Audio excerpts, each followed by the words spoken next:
how to costume. For my people out there who feel like you don't know how. Let's get started. So first and foremost, like I already touched on, set an intention. And the intention can simply be to experiment and play with your body as both the altar and the blank canvas that's just here for experimentation and to find out what you like. Or you can set the intention to activate an aspect of yourself that you're drawn to, or an aspect of the world or the cosmos that you like or you're drawn to. Or you can set the intention to have your costume be more of a revolution, or you can set the intention to have your costume be an activation.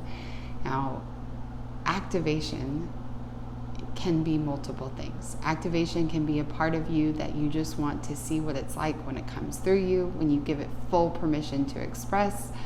Activation can also be a way of integrating shadow pieces that you yourself have cast out of your expression, out of judgment, fear, or shame. When we make this kind of intention, this turns the costume into a ceremony. We are setting an intention and a prayer. We are listening with curiosity, and we're working with the medicine of our expression to show us things that we don't yet understand. And so when we're calling forward pieces of ourselves that have been exiled or have never gotten full permission to express, we are having the opportunity to integrate these pieces of ourselves back into our identity.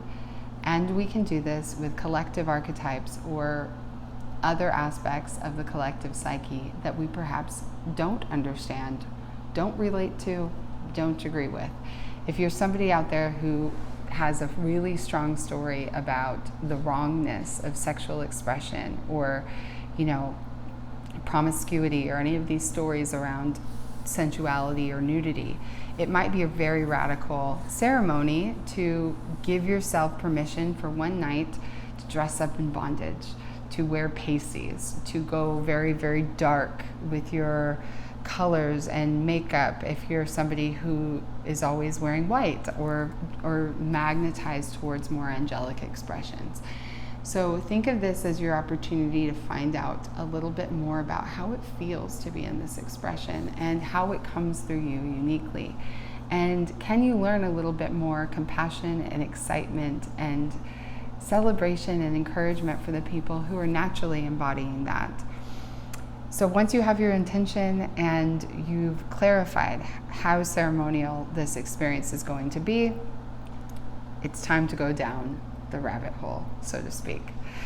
Follow the white rabbit through the keyhole of the wardrobe and see where it leads you. So what I do when I'm looking for a costume is I will always have a general aspect of my character in mind. Maybe it's like big rainbow energy, and I sit with that idea.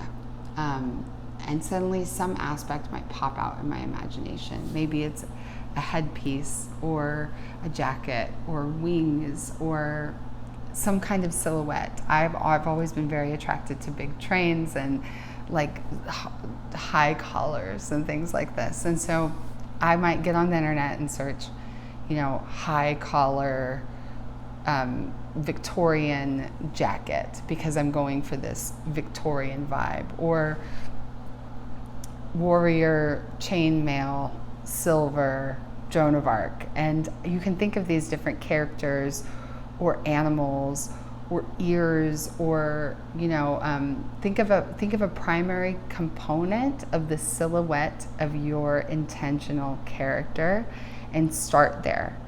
This space is a space where the algorithm and the rabbit hole of our search engine suggestions is going to actually be our friends. It's going to take us places that we wouldn't know to go. So a lot of people ask me, because I do very over-the-top costumes, that's my flavor most of the time, where do I find the pieces that I get? So my first stop, go-to spot for costume pieces is Etsy. Etsy is full of artists. It's full of small businesses that are run by people who hand make unique, one-of-a-kind pieces. And what I always try to do to support these small businesses and these artists is to find a special, one-of-a-kind piece that I can build my costume around. Sometimes you can find these pieces by doing a little bit of treasure hunting at a thrift store, or if you do a little bit of research about the boutique shops in your area, you might find some hidden gems where they keep more unique and unusual pieces in stock, and you can find something special that way. Also, if you have a very clear idea of a silhouette or a basic fundamental piece that you want to have that's going to express what you're trying to express and give the effect that you're going for, you can create it yourself, or you can find a base item and decorate it and build it. I've made things out of material from Hobby Lobby or Michael's or basic craft supplies from Amazon. So whether it's on Etsy or a thrift store or a local boutique or something that you find online, wherever you find it, my suggestion is simply to find one piece that you love. This is the centerpiece of your costume. Find something that makes you feel so excited to put it on, to try it out, and to rock it for one night, or maybe in many different ways for years to come. And the rest can all be icing on the cake. And you may find that as you move down this rabbit hole of finding your one sacred item, that you find a number of other really cool costume pieces, accessories, or basics that you can incorporate and repurpose and use both on the night of and many times in the future. I feel like it's very important to find something that you love, because the more you love it, the more you'll use it, the more you'll cherish it, and the longer that it'll get to exist in your life and maybe have the opportunity of being passed on to somebody else who can give it a second life. And this is a way that we can make costuming more sustainable rather than having kind of prepackaged, disposable costume experiences. If you buy something that feels like it's not well made, you don't love wearing it, it doesn't feel sacred to you, and it doesn't feel like it's worth keeping, then that's going to lead to a little bit more waste in your costume creation process and your costume creation lifestyle. Now, when it comes to picking this sacred item, your centerpiece of your altar for your costume, I want to invite you to feel into one essential qualifier. Do you feel more confident? Now, this does not mean that you necessarily feel comfortable. There will probably be an edge of excitement, nervousness, maybe a little bit of doubt for some of us who aren't as comfortable doing this kind of creative expression. You can also choose to wear something that's uncomfortable if you feel excited to be wearing it. There's a frequency of excitement and surprise and delight and joy that we can tap into that isn't necessarily about comfort. However, if you are attending a festival or a party where you're going to want to be dancing and moving and not lugging around something that's itchy or heavy or doesn't actually feel good on your skin, that's really important to take into consideration. I have worn, for example, a few incredible headpieces that were not the most practical, but they delighted me, and I kept them all in my collection. I have one example here. This is an outrageous crown. Let me see if I can rotate this up a little bit. I mean, this is not practical, ladies and gentlemen. Nope. But is it essential?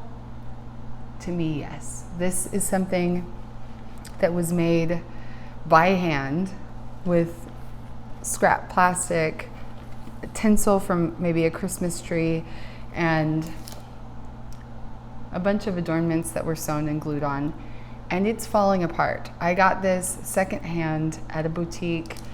It's yellowing on the inside. I had to tape it together to wear it, and I also added string lights, which, let's see if the battery still works. It does. I added string lights for extra glow. This to me feels like a lifetime piece. I will use it in some form or fashion, or allow other people to borrow it, or allow my daughter to wear it, or my son, for as long as I possibly can, because it brings me joy. So Marie Kondo said it best when she talks about purging your closet: get rid of anything that doesn't bring you joy. This is a beautiful tenet to bring to your costuming ethos. Do I love it? Or does it have a function that is going to serve me in many different costumes for seasons to come? So not only is there the centerpiece, that's going to be your avatar, that's going to be the silhouette of your ceremonial experience with your costume, there's also basics. And so I'm wearing a black bodysuit underneath my sparkly kimono. I would have preferred to wear a different color, but black was what I grabbed today. You can't go wrong with some basic undergarments to layer over. So if you want to wear little tight shorts, leggings, men and women, encouraging you both. It's very danceable. It's very touch friendly. Or if you want to have just some like of your favorite dance pants that you just wear all the time, and they're maybe like one solid basic color, but they can be so many different characters on top of that. Think about your essentials. You can go with many different statement pieces if you're a maximalist, like I tend to be. You can also go with very minimal pieces in terms of ornateness or complexity or texture, and still do a lot without being a maximalist in your expression. You can still do a lot with surprising color combinations. You can do a lot with simplicity. I've seen some people really amaze me with the most simple outfit, and then they just have a really bold lip, or a really cool hat, or a really unexpected mask. And then there's suddenly this entire character that's coming forward, but with very little effort and very little spend. So think about your undergarments. What are you going to need to wear under your adornments that's going to help you feel comfortable and kept together in the right places, if that's part of your thing, and what is going to bring you joy and make a statement that you're trying to make. I also invite you to think about what's important to you. You may transform a little bit in your costuming process. So for some of us, myself included, there are moments of urgency in the costume program where it's like, I need something in a few days, and I'm getting on Amazon and I'm going to order whatever this piece is that I need. It's not my favorite way to do things, but sometimes it adds the just right pop or just right element or just right accessory that I'm looking for to complete my art, so to speak. But you may recognize that sustainability, material sourcing, when we think about sustainability, particularly like how are materials going to degrade in the earth? How are these pieces going to hold up in our lifetime? If something's going to fall apart one time and we're never going to want to wear it again, it might not be the most sustainable choice. And it's not. And also, is it going to be something that's nice enough for us to want to reuse, gift, offer to somebody else to give a second life? Consider these things and where your values are with costuming. Maybe you want to support small businesses or artisan, craftsmen, costume makers who are making special pieces with their art flowing through them as they create this piece. And maybe you want to only repurpose existing costume pieces. So one of the funnest practices I have for preparing for any festival or party is to allow myself a thrifting day. I might start off with a margarita or something like that. It's one of my favorite ways to do it. To get out of my inhibitions, you do not need to do that. I'm not necessarily advocating for that at all, but shopping can be a little frustrating. So figure out what kind of environment you need to create for yourself to get excited about the process of digging through many different racks and piles and boxes of things if you're going to go thrifting. And be patient. Put out the prayer. Ask for the universe to send you the just right inspiration as you are looking for ideas. You can go and do a thrifting trip without having any idea what you're looking for. And you can let the costume come to you. You can reach out to a friend and say, I don't have anything to wear. My friends do this with me all the time. What can I borrow? And I will put together a little grab bag of things that I would love to have a second life or another experience through my friends, and they will do it in an entirely new way. Part of my practice is allowing myself to let go of attachment to keeping things perfect or being the only one that wore them. And I invite people to always put their own twist and spin on it. A really fun way to costume is to just get outside of your character. So I personally love gender bending costumes. I love big, baggy. You might not expect this from me if you follow any of the posts that I do, because I tend to err on the more girly side. But I've had some really powerful costumes, even when I was 14 years old. And I dressed up as a hobo for Halloween. That's what I wanted to be. And I had a mustache and a beard, and I got a thrift store suit jacket, and I got a beret, and I felt super cool. And it was so fun to just try something totally different. Another one of my favorite experiments of energy is clowning. Shout out to my girlfriend Layla Martin. Wow, I just realized that I have two friends named Layla Martin. Layla Martin from the early 2000s, now located in Spain. She got me onto clowning. And I was so surprised at the clown that came through me. The clown that came through me was a boy with long tinsel hair. I kept that wig until it got stolen out of my car. And I did kind of a sad clown face, and I had a little gun that had a flag that came out of it. I love to clown. It's one of the goofiest and funnest ways to discover parts of yourself, and you might be really surprised at what comes through. It's a radical permission slip.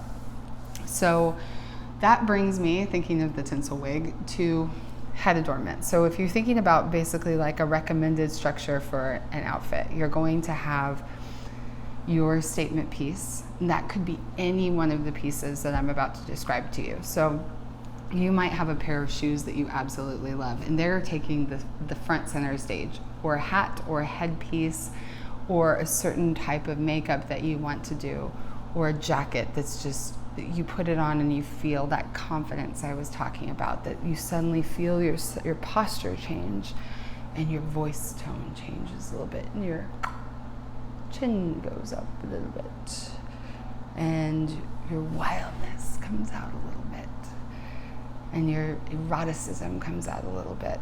And you will know that confidence when you feel it in your body. You feel it kind of move up your spine and give you this new sense of yourself. That's a good sign.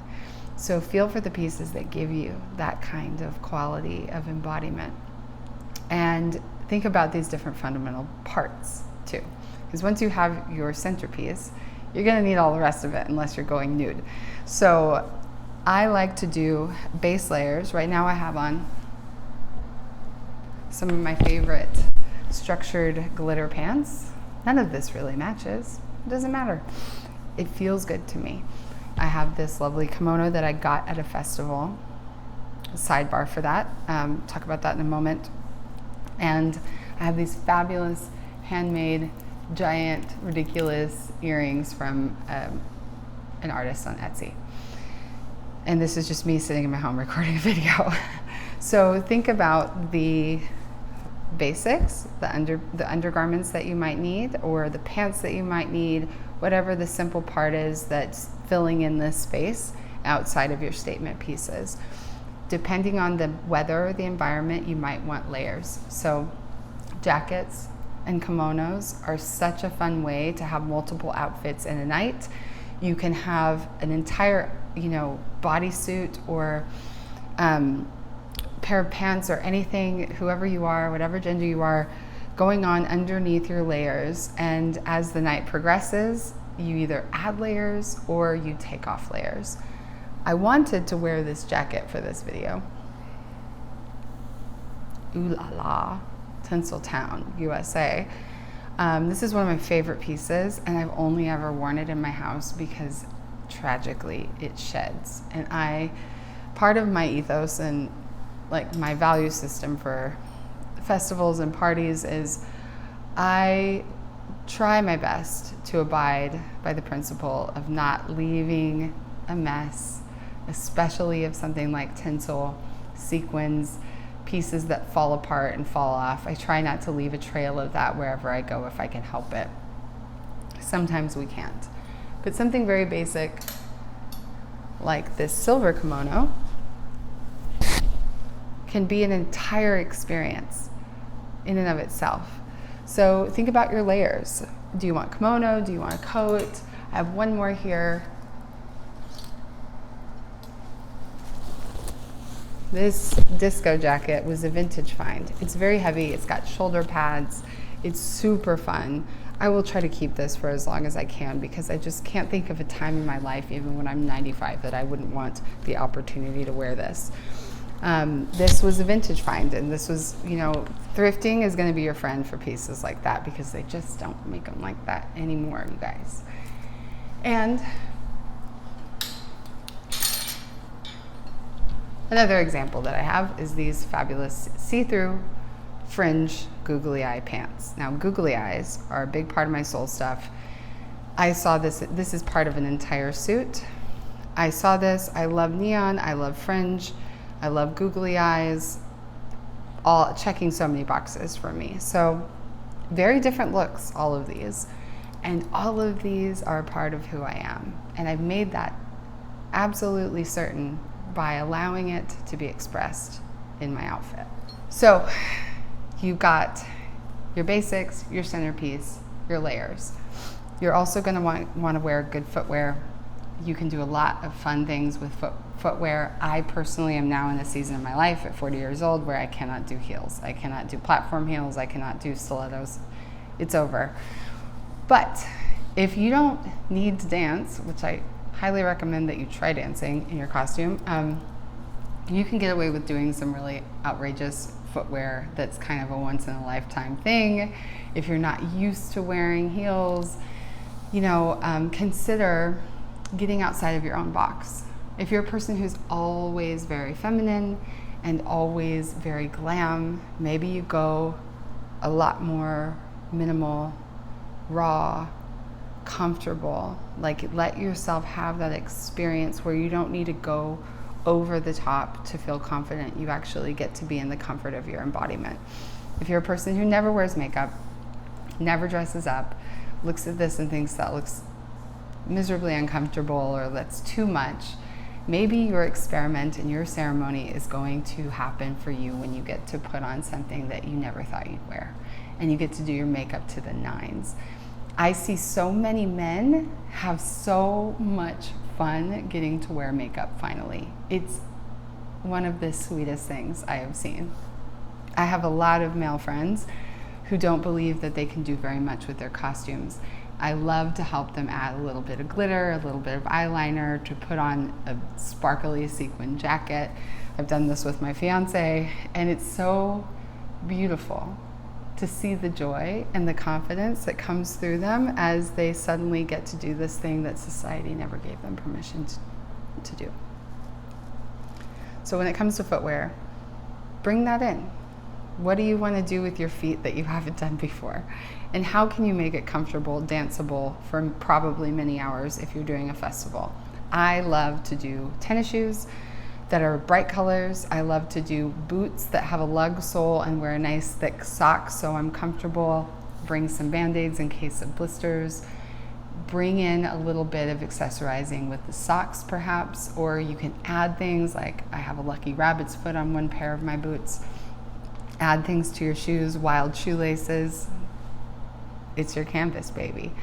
So footwear is something to consider for sure. I've had many outfits that I put together that I suddenly felt like none of my shoes quite worked. So you want to get neutrals if you're not going for a statement shoe that you can wear over and over again, preferably in your daily life as well as with many other costumes in the future. Jewelry. Jewelry can be your statement piece. Jewelry can be your accessory. You can decide. I have all sorts of accessories that I like to play with. The eye patch is one of my favorites. I have a little bit of pirate in my soul for sure. So think about ways to enhance your look, even if you don't feel like you have that statement piece that you were looking for. You can do so much with jewelry and accessories, gloves, thigh highs, if that's in your repertoire of things that you're willing to try, tights. You can layer on your legs. You can do belts and garter belts, holsters. Think about your bag. Your bag is a big deal for a festival. You're going to want a backpack that is in festival regulations, that has space for you to add hydration, electrolyte packets, lip balm, your cell phone if you're not going on digital detox while you're there, sunglasses if it's going to be a sunset or a sunrise type of night, little toolkits if you have anything that might need a safety pin or glue or touch-ups on your makeup. Consider what you would want to have in your bag, and then choose a bag that you can be hands-free with and that's going to work with what you're wearing. Not even necessarily aesthetically. You can choose a bag that goes kind of invisible against what you're wearing, or you can choose a bag that adds to it. For some of us who don't need to carry a lot with us, a holster type of vest or a fanny pack or a simple small crossbody can do the trick there. Cannot underestimate both the potential nuisance and also potential delight and drama of head accessories and head adornments.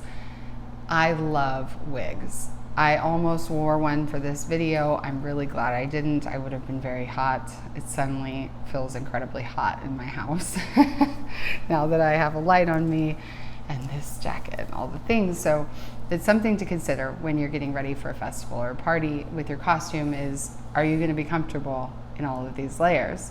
And if it's worth it to you to be a little bit uncomfortable for the experience of how it will feel. I love to do wigs. Now, wigs are certainly not a very sustainable option unless you plan to use them multiple times or upcycle them or repurpose them. So my invitation for you guys, every time I wear a wig, I thrash it. It gets tangled. I've had some scalp injuries from certain wigs, and it can be a hassle, but it usually gives a really nice dramatic effect, and you don't have to do your hair. I love that. I love that. I don't have a lot to work with my fine hair here, so I have hair scarcity issues, and I love to wear wigs. And it also makes me appreciate when I take it off and I see my natural hair, my natural self. I go, oh yeah, I remember you. I love you. I try to always keep my wigs and use them multiple times in different ways. So ways that you can sustainably have a relationship with your wigs is you can, once they get to that, for one, you can brush them, take better care of them than I tend to, wrap them up, put them back in the boxes that they came on, keep mannequin heads, or if you have the space for that kind of a collection, or wrap them in soft fabric bags and reuse them as many times as possible. Or you can, if they get damaged or matted, or you just feel like you already used it to the maximum, you can do really inventive things with wigs, like braid them, create twists and unexpected styles in the tendrils of the hair. You can paint them. You can wear them under hats if they feel like the quality is different. You can tease them out and suddenly get like a really wild, eccentric look. You can do pigtails with the braids. So think outside of the box with your wigs. Maybe you have something that you already use and it has a totally new second life to live. Now, wig or no wig, you can always do a hat. Ooh. The captain's hat, pretty trendy. A lot of people are rocking the captain's hat in the festival scene. And I like to get funkier hats personally, just because I like to make my statement in a more unique way. However, these are a lot of fun. They're really easy. They're generally very comfortable. And this is just one example of how I took a trend and made it my own. Hearts are a huge symbol for me, as you can see. And this particular style, which was created by an artist on Etsy, feels like it's making the statement of who Caitlyn is. This feels like Caitlyn's captain hat. There's many other kinds of captain hats. There's, ones that I have that are dark and covered in chains, and that's going to be a certain quality of look that I'm going for.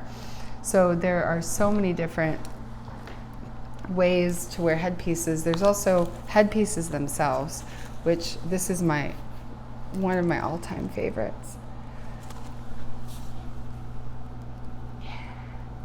It's got sparkles in the center of the flowers. It's got nopal cactus on it, which is a really important, special plant for me. You can do flower crowns, you can do regular crowns, you can do full-on animal headpieces. I have a unicorn one. I have one that went with my outfit where I was embodying death because I was afraid of death. I recognized, a really great alchemy piece for this would be if I actually went all the way into becoming death, so I can create a new relationship with the existential dread that I have. And it worked quite magically to the best degree possible at this point in my life. So you can go skull and crossbones, you can go metal, pearls. Really think about headpieces as a way to tap that centerpiece energy for your costume. And remember that they're usually not very easy to dance in. They are often a little bit uncomfortable. I have one headpiece that I bought off of Etsy that is so uncomfortable that I will never be able to wear it. So if at all possible to be able to try them on before you buy, I highly recommend it. And find bobby pins and other things. You can wear soft head coverings that will help protect your head as you are wearing your headpiece, if that's a route you decide you want to go. And just plan for the adaptability of that point in the night where you're suddenly like, I don't care about this headpiece at all anymore. Where are you going to put it? What are you going to do with it? How is it going to feel to take it off? Consider things like that. And lastly, two more things. First, makeup. Now, you can do so much with paint. Body paint, face paint. You can do your entire costume in paint alone and spend no money on new clothes. I highly recommend playing with this. Doing body paint all over your body, maybe it can be glow in the dark. Think about the sources and materials that you want to apply to your skin and that you want to support through your purchases. Also, Tribal Markers is a brand that I highly recommend for wearability. So you want to consider whether you're doing makeup or face paint or body paint. Is it going to melt, sweat off, transfer, leave a trace everywhere that you go, rub off onto people when you're giving hugs or forehead kisses or whatever it might be? Consider that before you get ready. Maybe do a little test round. Also, if you have dramatic paint in mind or a certain style that you want to do, I highly recommend doing a test round. I have done so many nights of costuming where I had my vision in mind, and then it's down to 30 minutes before it's time to go and I'm doing my makeup and it doesn't look anything like the way that I planned it. These are really accessible ways to enhance your experience. Even if you're not going full costume, you can do so much energetically for yourself by just allowing yourself to get a little bit artistic with your makeup or with some body paint, or even allowing somebody else to channel something for you. My friend Blue, who's going to be at Arcadia, does a beautiful job of channeling energy through her work with Tribal Markers and applying an awesome sleeve of body paint that doesn't transfer and lasts all night long, and even lasts a few days if you want to be able to wear that character's expression for a few days. All right, lastly, props, one of my favorites. Now, if you've ever attended a festival, you have probably noticed people in the crowd specifically because of the prop that they are holding or carrying. So some of my favorites. This is very common, but always nice to have if you're dancing in the sunshine. I don't think it's bad luck if you open a parasol inside. Umbrella, not parasol. So this provides shade, and it's easy to notice. If you have friends that you want to be able to find and meet, you can raise up your prop and you'll be noticed right away by that prop, and they'll be able to say, there she is. And you'll make friends that way. Also, I'm a huge fan of wands. I have a collection of these. And this can be very fun for conducting the experience in your imagination, for blessing people, for casting good spells, for general witching as you're costuming, no matter who you are. A wand is always nice to have in the belt and just add a little bit of magic everywhere that you go. This is one of my go-tos. The pinwheel. Who isn't delighted by a big old sparkly pinwheel? Some people perhaps, but you know, I really want to help you guys connect to the fact that props help you find your people. When people love your props, they come up to you, they start conversations, they have the opportunity to get to know who you are. Behind me, I have a witch's broom that I made myself out of a walking stick.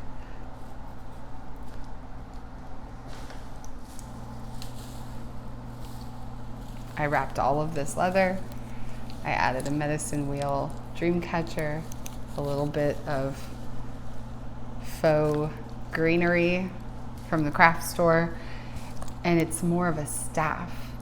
Of course, it's giving broom, but this was for a witch costume I did that was an earth witch, and that was one of my favorites of all time. She had a white eye, a la the Oracle, and gray hair and a big wide brimmed hat, and she was both scary and inviting and connected to the earth.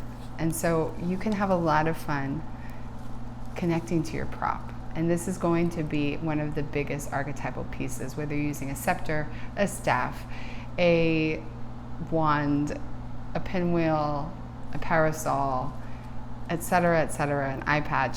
Not exactly a prop, but you know, think about this with your accessories. What are you activating in your expression, and what message are you sending out as an invitation to the people around you who wouldn't otherwise have the opportunity to approach you and connect with you on the common ground that you clearly share? It's also inspiring. So when you see people really thinking outside of the box with the ways that they craft their costumes or combine items or use their props or use their layers, etc., we get the opportunity to be inspired. It's kind of like going to a gallery. So we start thinking of our own ideas of how we would do it, or we might learn something about what we love and what we're attracted to in the process of seeing everybody else's costuming. So we're giving a big gift of inspiration to other people, and every time I leave an environment like this, I feel nourished by the inspiration that I receive through other people's expressions. Now, I want to really invite you guys, if you have the time and the capacity to try your hand at some crafting, look for inspiration online and see what you can make yourself. Maybe you can use cardboard boxes, you can repurpose materials or fabrics that are on their last breath as far as their lifespan goes, or might be trash otherwise. How can you turn trash into treasure? That's part of your assignment with costuming whenever you have the space and the intention to do it. Also thinking about ways that you can learn about construction, you know, and something I love to do when I'm creating costumes, because I actually don't have the sewing skills, is how can I tie this thing together? What can I use to secure pieces together that combine in an unexpected way and make sure they stay on my body and that they stay functional, at least for the life of the party?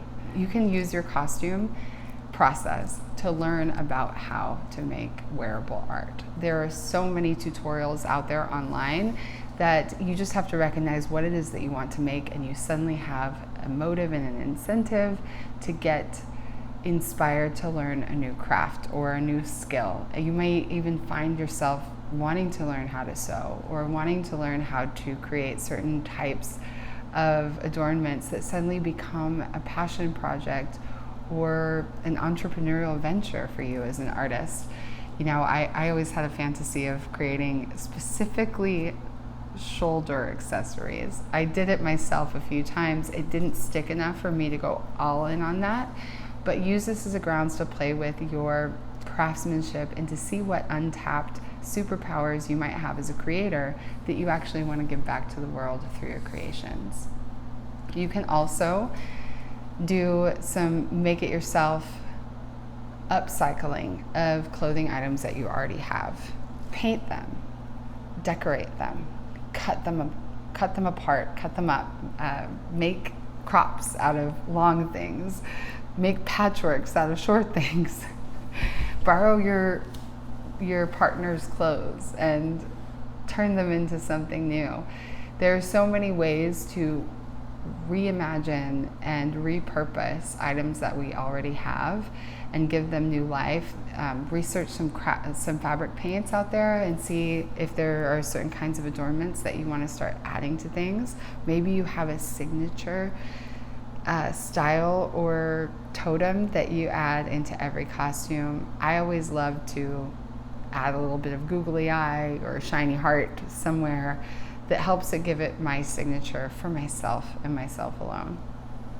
You also might want to bring something shareable. So maybe you go so all in on your costume and there's some kind of gift that can go with your costume. So when people approach you and ask you about it or ask you the story or want to get to know you or just delight you in some way, maybe they don't approach you at all, you just see them being awesome, but you have in your bag a little set of gifts that corresponds with your costume in some way or is a message from the character that you are embodying.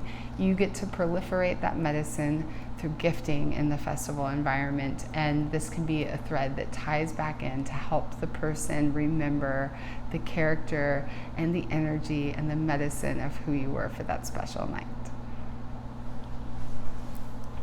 Now, finally, I want to talk about how to wear the costume and be in the festival experience and get the most out of it. When you show up in your costume, again, comparison is the thief of joy. You are going to encounter people who, no matter how much time, effort, energy, or money you have spent invested in your look, somebody else is going to have gone bigger, bolder, badder, you name it. The invitation for comparison will be there. Your invitation to do this in the best way for your own mental, emotional health and for your own integration of yourself and anything you might want to heal around shame or fear or old stories about who you are, who you should be, who you could be, and what's possible for you. All of that is going to be so much more available to you if you have the presence of mind to notice the comparison and allow it to be admiration instead of competition. So when you see somebody else who looks maybe like they're doing your character in a quote unquote better way, I want you to be able to remember the heart that you brought to this process. Remember the courage that it took for you. Remember the creativity and artistry and ingenuity of your costume preparation experience and celebrate that. And recognize that when you see somebody else that you might compare yourself to otherwise, or you might think is doing it better than you or had a better idea than you, admiration is present. So this can be a bridge for connection where you actually go up to the person and give them a high five or just tell them how much you love it or ask them for advice on how they did it, and continually come back to celebrating the experience that you created for yourself in trusting and following the guidance of your own imagination and your own soul. Also, we want to ideally be so enraptured with the present moment, so fully present, so in the flow state of the experience that we aren't doing a lot of witnessing in present time, where we're separating ourselves a little bit from the experience and observing and judging, which is pretty natural, from the witness seat. as we are ego driven beings. However, unavoidably, we are going to have moments where we're in the seat of the witness. This is a beautiful gift, actually.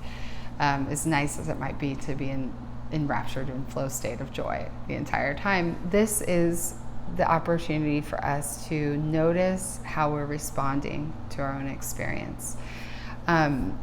Notice what you attract when you are in this particular costume. What kinds of energies come up to you? What kinds of experiences come into your field?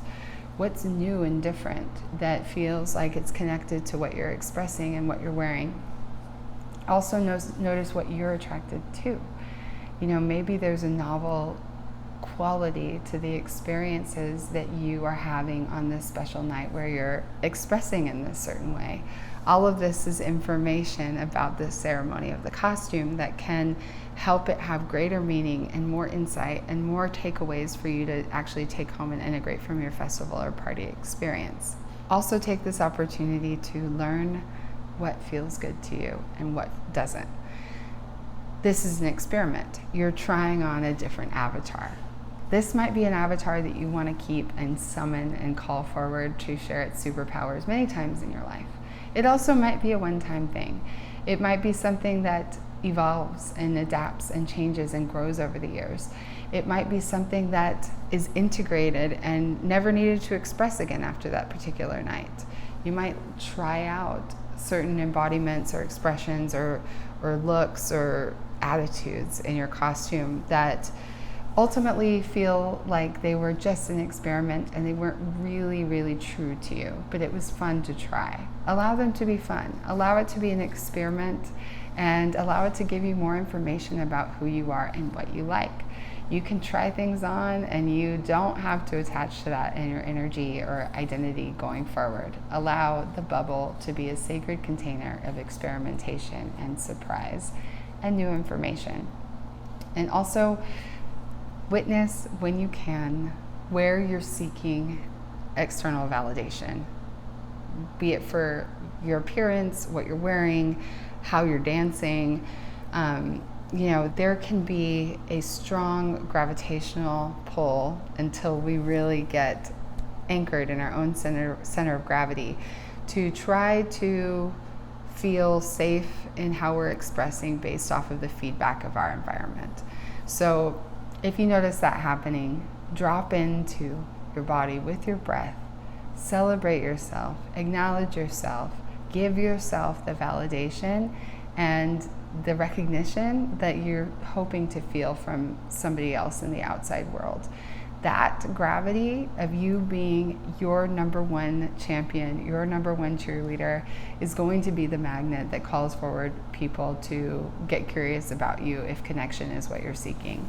You also might not be seeking connection at all. Costuming can be a great way to go anonymous. I love wearing costumes where people don't even know it's me. You can have your own entirely new experience. You can meet people that you might never meet otherwise. You can go off on your own and have little side adventures, or maybe have an experience where you're entirely by yourself and you're getting to be in that witness experience of being in a new environment, both inside yourself and externally. So just notice where that validation comes in and return back to the self. You're doing this for you. You're doing this for your own medicine, and nobody else needs to approve of it or give you a gold star or give you an award, or nor does anybody else's judgment get to or need to take away from the joy and the value of what you've created for yourself. Now, I said at the very beginning of this video series that this is all about mental health and it's all about freedom. And so when we're practicing these new relationships to our identity, both in the experience of whatever the festival or party environment is, in the costume, and all of the in-between moments of us preparing the costume, putting it together, dreaming it, stumbling over the parts where it doesn't turn out the way that we want, we're going to have many moments of frustration, surrender, changing ideas, allowing what's happening to actually be, embracing the unknown, discovering what we imagine and vision as it comes into manifest. How do our creations turn out for us when we put our heart and soul into them? And sometimes they're a little bit different than what we expected. So we get so many layers and levels of inner practice in curiosity about the self, curiosity about the collective consciousness,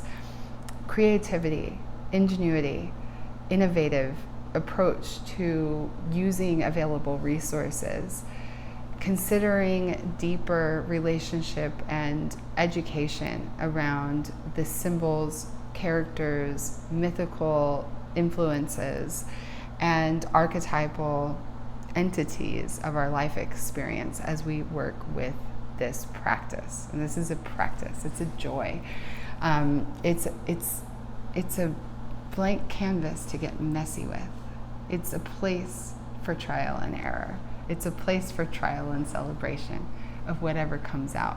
So we are practicing so many different aspects of creativity, curiosity, love, due diligence, resourcefulness, and integrating aspects of our shadow through activation and honoring. And we're also practicing honoring itself. The festival is a place for us to praise. We praise the music.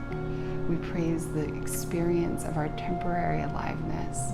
We praise the freedom to express who we are. We praise the artist within us that allowed us to express a little bit more freely, whether that's on the dance floor or in our clothing or in our attitudes and embodiment and voice and in the ways that we love other people. We get the opportunity to coexist as a community, to help people be seen that might not ever feel seen otherwise. And we get the opportunity to show up in a new way and for a moment have an experience we might not have ever dreamed of or been able to expect. All of these different textures and layers of the festival costuming experience apply to everyday life. The more we get to practice them, the more we get to allow joy to be a value, the more we get to get creative and intentional with how we are expressing non-verbally in the world, the more we get to think of creative, artistic, and inspirational ways that we can be in our own revolutions, protests, and advocacies. We get to practice this in these beautiful, magical containers of creativity and joy, so we can practice this every day in our lives. When we look at other people, we can get curious about them instead of judgmental. When we look at ourselves in the mirror, we can get curious about what's really there instead of the old stories of judgment and limitation. So costuming is about freedom. Costuming is about mental health. Costuming is about the mental health of the collective consciousness. And it is our sacred role to be able to show up to this opportunity to claim this freedom and to exercise the artist within when we show up on the dance floor in that special expression of the soul that only we can bring through. I hope you guys enjoyed this first round of videos on costuming for festivals or party environments, or very much for your own inner experience. Anytime that you want to feel a new quality of who you are, you want to explore who you are, I hope you will consider costuming in a new way, with a new respect, every time that you encounter it in the world, or that you have an opportunity to give this gift to yourself. I'll see you soon.